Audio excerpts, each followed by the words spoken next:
बोले राधे राधे राधे राधे আপনারা বলুন রাধে রাধে রাধे राधे মন থেকে বলছেন মা কালী দিব্যি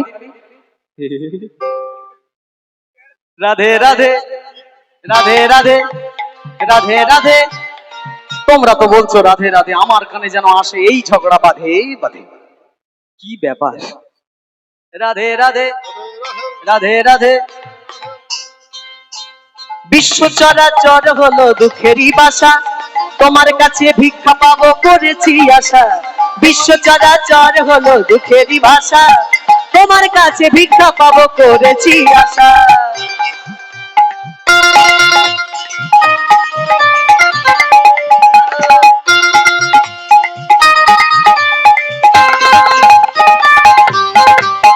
সর্বঅবতারে কৃষ্ণ স্বয়ং ভগবান সর্বঅবতারে কৃষ্ণ স্বয়ং ভগবান বৈষ্ণব সেবা করিবারে করে না কিছু দান বৈষ্ণব সেবা করিবারে করে না কিছু দান চলো মন চলো মন চলো মন চলো মন মধুর বৃন্দাবন হরি হরি বলো সবাই মধুর বৃন্দাবন চলো মন মধুর বৃন্দাবন হরি হরি বলো সবাই মধুর বৃন্দাবন বামন হয়ে প্রভু এলো বামন হয়ে প্রভু এলো বলি রাজার ঘরে ভিক্ষা স্বরূপ একটি চরণ রাখলো মাথার পরে বামন হয়ে প্রভু এলো বলি রাজার ঘরে ভিক্ষা স্বরূপ একটি চরণে রাখলো মাথার পরে বৈষ্ণবের সেবা করিবারে করে না কিছু দান বৈষ্ণব সেবা করিবার করে করে না কিছু দান বৈষ্ণবের সেবা করিবারে করে না কিছু দান বৈষ্ণব সেবা করিবার করে করে না কিছু দান সর্বঅবতারে কৃষ্ণ স্বয়ং ভগবান চলো চলো যাই বৃন্দাবনে চলো রে সবাই চলো চলো যাই বৃন্দাবনে চলো রে সবাই হরি হরি বলবো রাধে রাধে বলবো হরি হরি বলবো রাধে রাধে বলবো হরি হরি বলবো রাধে রাধে বলবো হরি হরি বলবো রাধে রাধে বলবো রাধে রাধে বলে দুটি বাহু তুলে রাধে রাধে বলে দুটি বাহু তুলে রাধে রাধে বলে দুটি বাহু তুলে রাধে রাধে বলে দুটি বাহু তুলে বল কৃষ্ণ না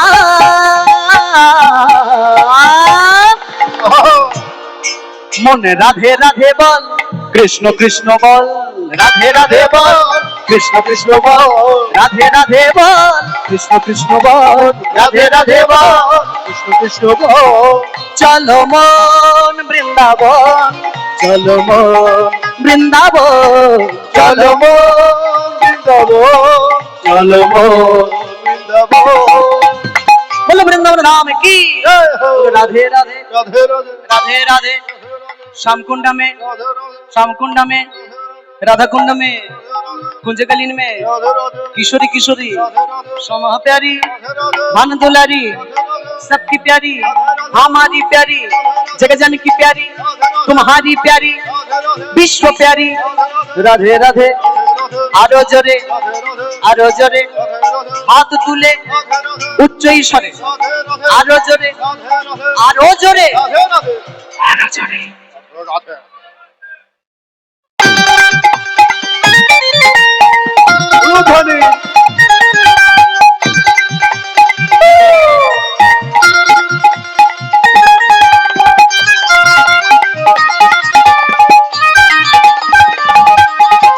राधे राधे बोल वृंदावने चल राधे राधे बोल वृंदावने चल हरि हरि बोले दुटी बाहु तुले हरि हरि बोले दुटी बाहु तुले हरि हरि बोले दुटी बाहु तुले हरि हरि बोले दुटी बाहु तुले वृंदावने चल राधे राधे बोल রাধে রাধে বল বৃন্দাবনে চল, রাধে রাধে বল বৃন্দাবনে চল, রাধে রাধে রাধে রাধে রাধে রাধে বল, রাধে রাধে রাধে রাধে রাধে রাধে বল, রাধে রাধে রাধে রাধে রাধে রাধে বল, রাধে রাধে वृंदावन के देश को मन में ना जाने को, मन में राधे राधे होई।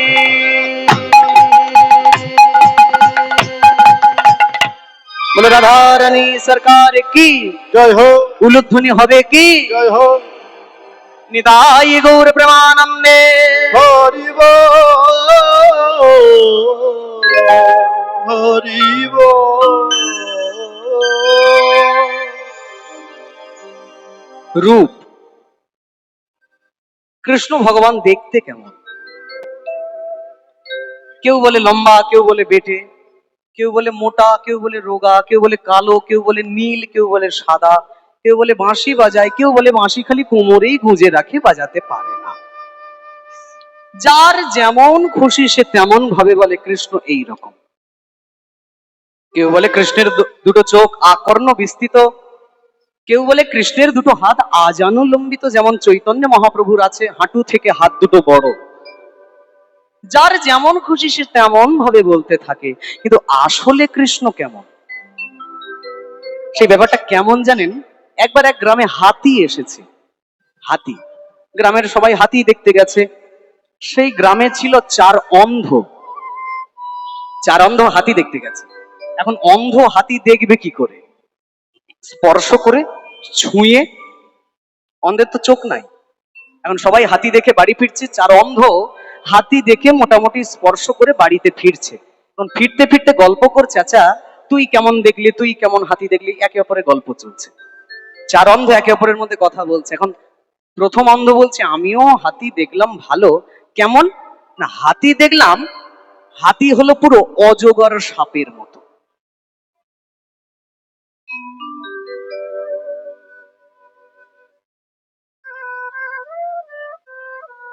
তাহলে হাতি অজগর সাপের মতো মানে সে হাতির কোন জায়গাটা ধরেছে? সুর। দ্বিতীয় ব্যক্তি বলছে, আমিও হাতি ভালো দেখলাম, হাতি দেখলাম খাম্বার মতো, মানে সে হাতির পা ধরেছে, খাম্বা। তৃতীয় ব্যক্তি বলছে, হ্যাঁ আমিও হাতি দেখলাম ভালো, খুব ভালো।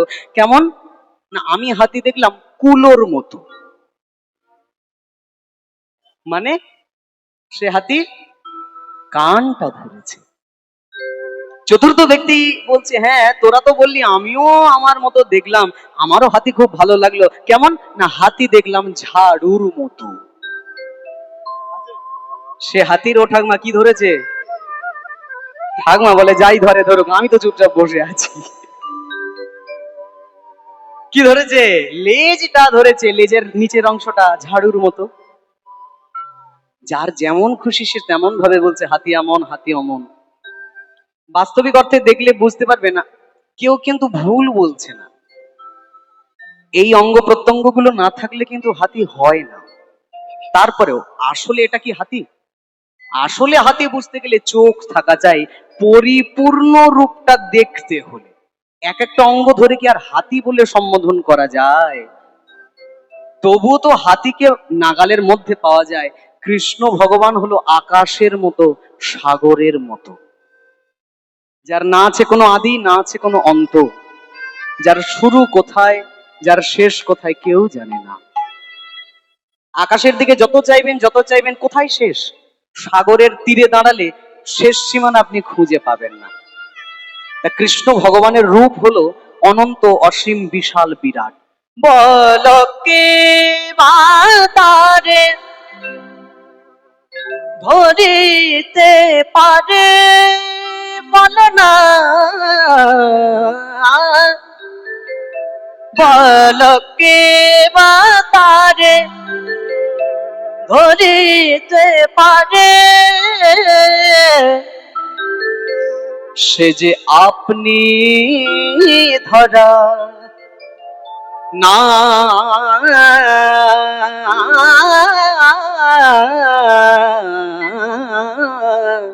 দিলে পরে সে যে আপনি ধরা না দিলে পরে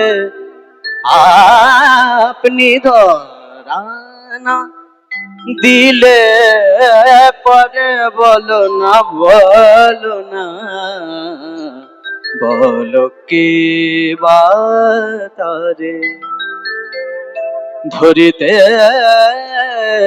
পারে কত জনায় ডেকে তারে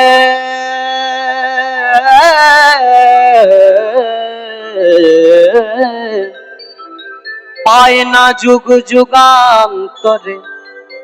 ঠিক তো, কতজন যুগ যুগান্তর ধরেও তাকে ডেকে পাচ্ছে না।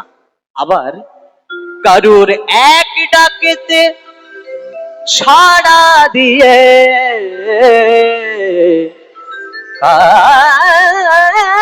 কারুর এক ডাকেতে সাড়া দিয়ে চরণে তুলে নাই যে তারে তারে তারে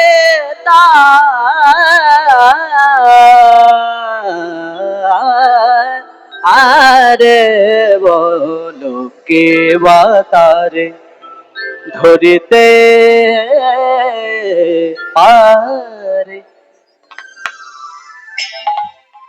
রূপ এর গান শিখতে গিয়ে গুরুজির কাছে যেটা প্রথম গান শিখেছিলাম কৃষ্ণ রূপের বিষয়, এইটা প্রথম গান, যে কৃষ্ণ রূপটা কেউ ধরতে পারে না। দেখছি বটে এখানে আছে, কিন্তু আসল কৃষ্ণ দেখতে কেমন কে বলবে? একজন বলতে পারে, কে? শ্রীমতী রাধারানী। আজকে আমরা শুনবো জানবো রাধারানীর মুখের দ্বারাই কৃষ্ণ রূপের বর্ণনা। আমাদের কি সামর্থ্য যে আমরা রাধার মুখের যে রূপের বর্ণনা শুনবো, বুঝবো, অনুভব করার চেষ্টা করব। তবুও লেখক যেভাবে লিখেছেন আমরা চেষ্টা করব সেইভাবেই রাধার বর্ণনা অনুযায়ী রূপের গানটা একটু গাইবার। তো ঘটনা, বিকেল বেলা রাধার শাশুড়ি জটিলা রাধাকে কলসি দিয়ে বলছে, বৌমা যাও জলটা নিয়ে এসো।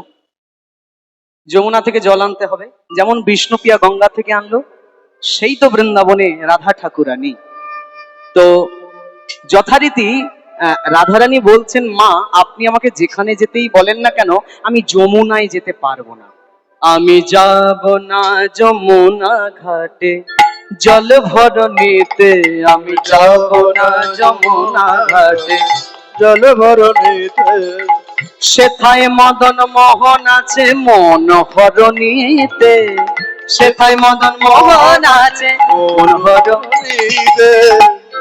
আমি যাব না যমুনা ঘাটে জল ভরণীতে, আমি যাব না যমুনা ঘাটে জল ভরণীতে, যাব না যমুনা ঘাটে জল ভরণীতে। এই গানটাই আবার হিন্দিতে একজন লিখেছেন, मोहे पन घट पे नंद लाल छेड़ गयो रे, मोहे पन घट पे नंद लाल छेड़ गयो, नाजुक कलैया मरोड़ गयो रे, नाजुक कलैया মানে হাত। যখনই যমুনায় যাই সেই কৃষ্ণ আমার হাতটা এমন করে টানে যে আমার কবজি থেকে হাতটা খুলে যায়, আমি যাব না। नाजुक कलैया मरोड़ गयो रे, नाजुक कलैया मरोड़ गयो रे, আমি যাব না যমুনা ঘাটে জল ভরণীতে। হরি বল।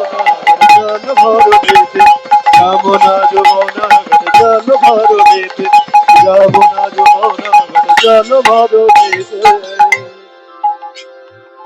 না না যাব না, না না না না না না না না যাব না। আস্তে আস্তে আস্তে আস্তে। কিন্তু শাশুড়ি বলছে, শাশুড়ির কথা অমান্য করলে কি চলবে? চলে গেল। তাই রাধারানী যমুনায় গেল জল আনতে। আস্তে।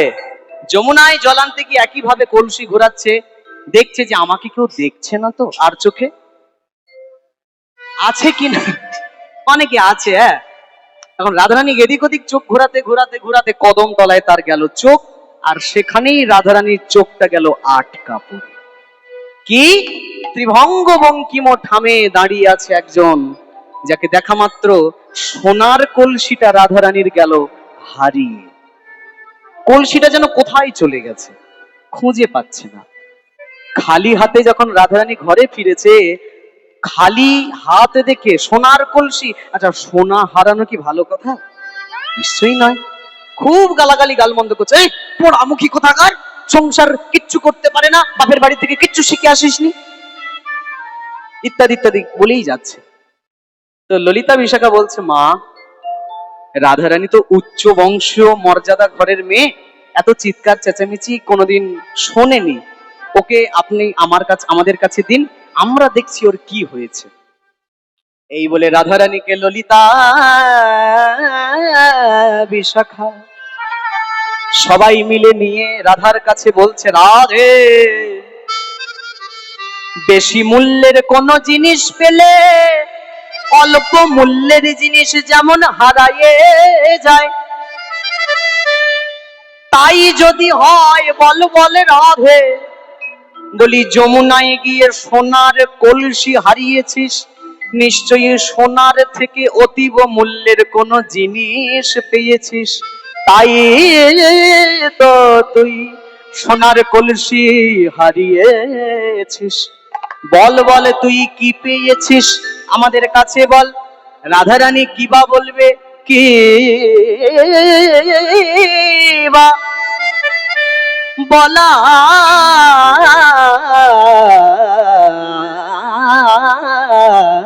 আছে। রাধারানী তো কিছু বলতে পারে না। যখনই বলতে যাবে, রাধারানী বলে, দেখ দেখ সখী রে, তোরা তো আমাকে বলতে বলছিস যেটা দেখেছি, কিন্তু দেখেছে আমার চোখ, আর বলবে আমার মুখ। একজন দেখে একজন বলে, বলাটা যদি ঠিক ঠাক না হয়, তাহলে আমি আমার মনের ভাবটা তো প্রকাশ করতে পারবো না। আমার কপালটা সত্যি এত খারাপ, আমি একটু প্রাণ ভরে ওই রূপটা দেখব, আমার সেই দেখার মতো ভালো চোখটাও বিধাতা দিল না। নাহি দিল কোটি আখি, সবে দিল দুই, তাতে আবার পলক দিল, কি দেখিব মুই, তাতে আবার পলক দিল, কি দেখিব বিধাতা আমায় কোটি আঁখি কোটি চোখ দেয়নি যে আমি পরাণ ভরে দেখব, দিয়েছে মোটে দুটো চোখ, তার উপরে আবার চোখের পাতা। একবার চোখের পাতা পড়লে মনে হচ্ছে যেন কত জন্ম তাকে দেখি না। তাতে আবার পলক দিল, কি দেখিব মই, হ্যাঁ, তাতে আবার পলক দিল, কি দেখিব বিধি কেন দিলে না মিনের নয়ন, কেন দিলে না,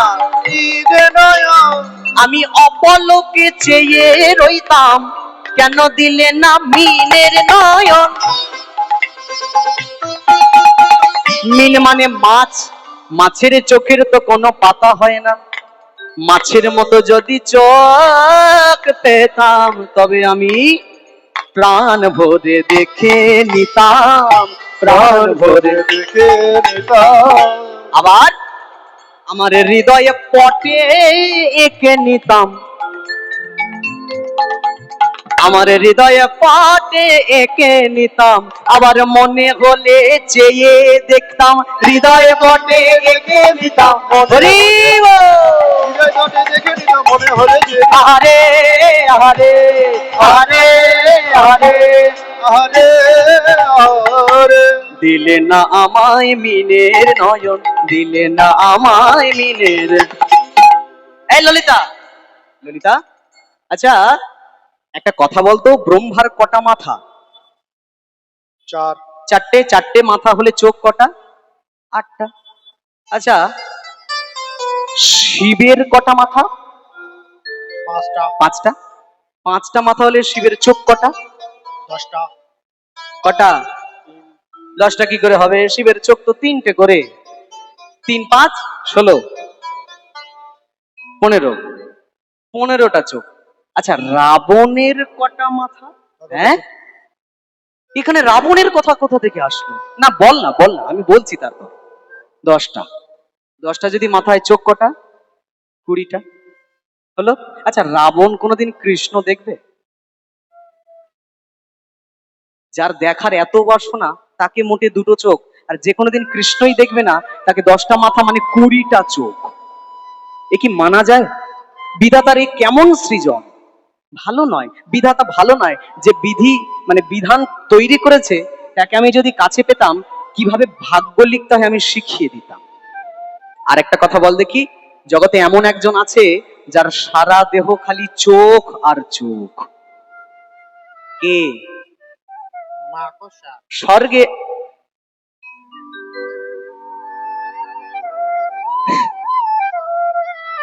স্বর্গের রাজাকে ইন্দ্রদেব, ইন্দ্রদেবের সারা শরীর খালি চোখ আর চোখ।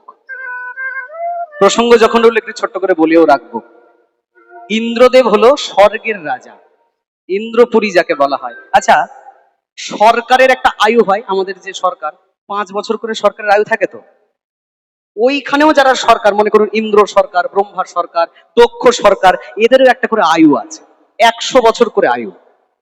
ইন্দ্রের আয়ু 100 বছর। আচ্ছা, আমরা জানি, আচ্ছা আমার নাম সুমন দাস, ওইখানে ইন্দ্রের আসনে ইন্দ্রদেব বসে আছে বলে ওই লোকটার নাম ইন্দ্র তা কিন্তু নয়, ওটা একটা উপাধি। আমার নাম যেমন দাস আমার উপাধি, ঠিক তেমনি ইন্দ্রদেবের নামটাই হলো, ইন্দ্রদেবটাই হলো উপাধি। আসলে যে ইন্দ্র পদে বসে আছে তার নাম কি? আসলে যে ইন্দ্র পদে বসে আছে তার নাম হলো রাজা প্রদ্যুম্ন।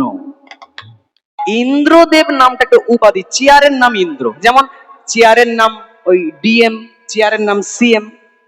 যে ওই চেয়ারে বসে সে সিএম হয়ে যায়, যে পিএম এর চেয়ারে বসে সে পিএম হয়ে যায়।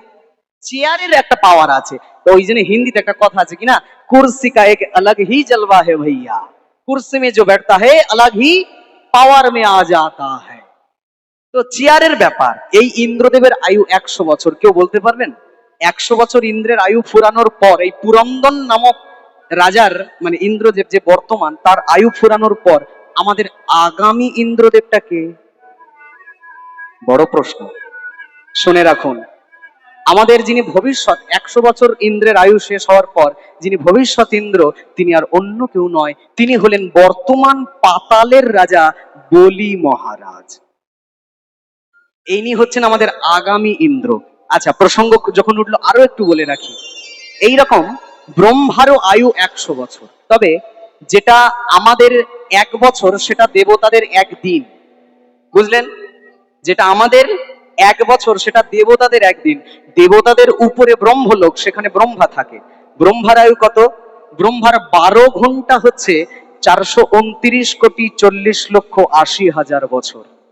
আমাদের অনুপাতে আমাদের যেটা 12 ঘন্টা সেটা ব্রহ্মার 429,40,80,000 বছর।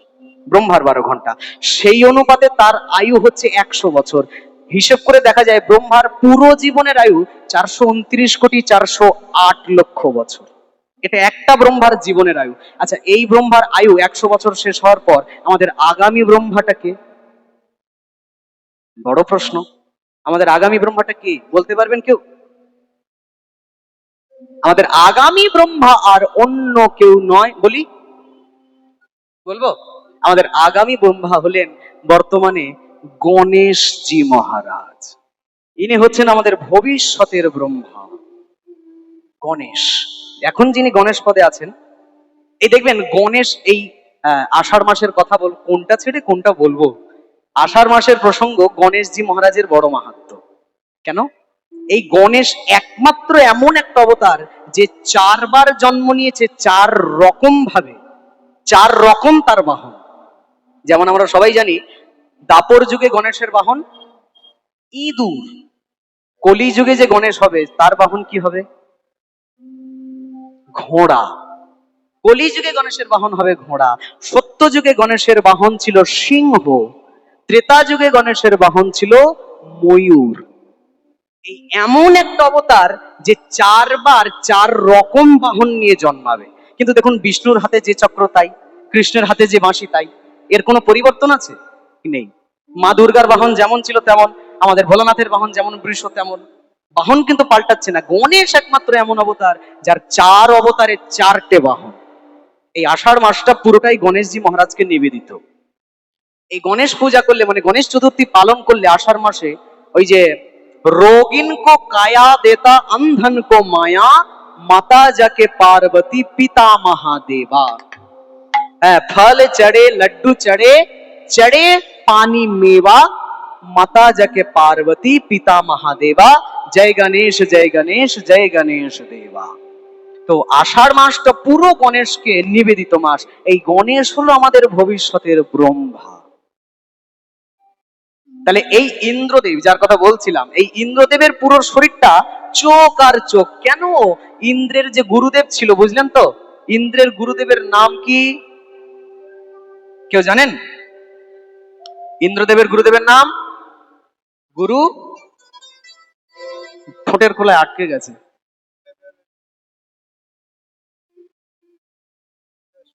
হ্যাঁ, কোন কোন মতে গুরু বৃহস্পতি, আবার কোন কোন মতে গৌতম মুনি। এই গৌতম স্ত্রী অহল্যা মানে ইন্দ্রের গুরুমা, এই গুরুমায়ের প্রতি ইন্দ্রদেবের একটা কুদৃষ্টি ছিল। এখন গৌতম মুনি দেখলেন, বেটা আমার ছেলে আমার কাছে দীক্ষা নিয়ে আমার স্ত্রীর দিকে কুদৃষ্টি, যে কাম বাসনা পূরণ করবার জন্য আমার স্ত্রীর দিকে খারাপ ভাবে তাকাস, অভিশাপ দিলাম সারা শরীরে 1000 যোনি চিহ্ন হয়ে যান, পুরুষাঙ্গ চিহ্ন। এখন 1000 পুরুষাঙ্গ চিহ্ন পুরো ইন্দ্রদেবের সারা শরীরে হয়ে গেছে। এত লজ্জায় ইন্দ্রদেব রাস্তাঘাটে কি আর বেরোতে পারে?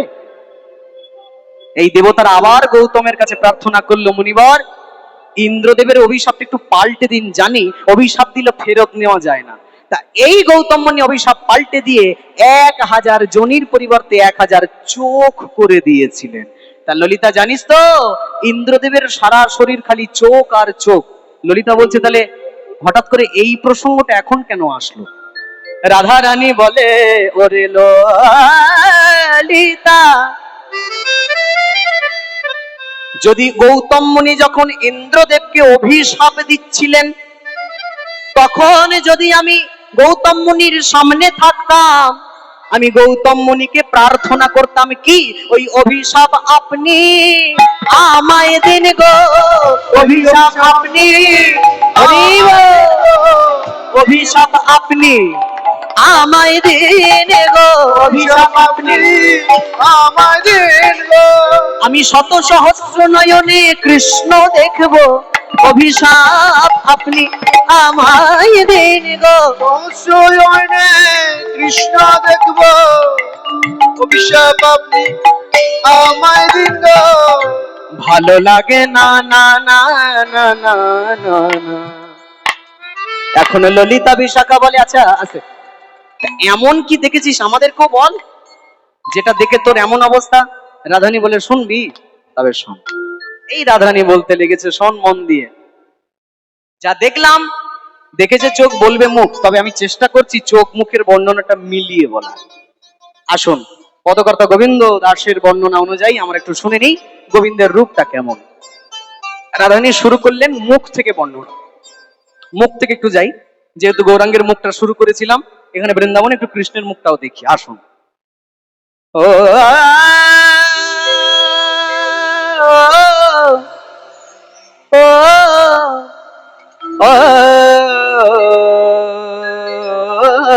মুখ মন্ডল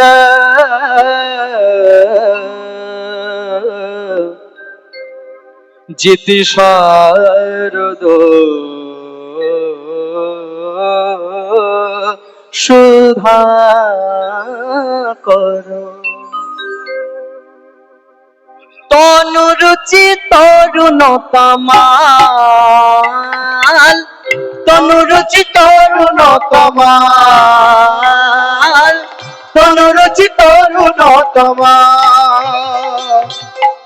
ও মুখমণ্ডল জিতে শারদ সুধা কর, ও মুখমণ্ডল জিতে শারদ সুধা কর, তনুরুচি তরুণ তোমার